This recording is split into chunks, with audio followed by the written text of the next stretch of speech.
Welcome to McPlum, simple solutions served daily.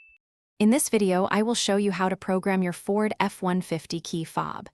This easy method will help you quickly get your new or replacement fob working. First, gather all your key fobs, including any existing ones, as you will program them all at once. Make sure your vehicle's battery is fully charged. Then, sit inside your truck with all doors closed and unlocked, ready for the next step. Now, let's get your truck into programming mode. Insert your key into the ignition.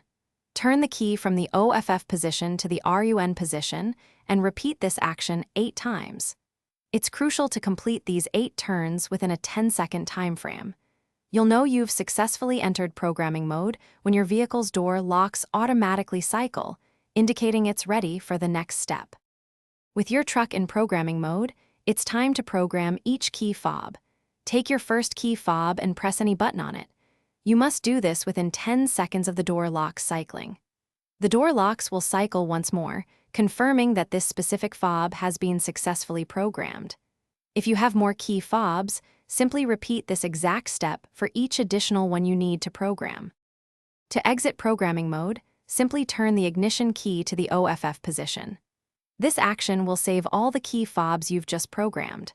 Once the key is removed, it's time for the final and most important step: testing. Take each of your newly programmed key fobs and test all their functions, such as locking and unlocking the doors, to ensure everything works perfectly. Thanks for watching. Stay juicy and subscribe.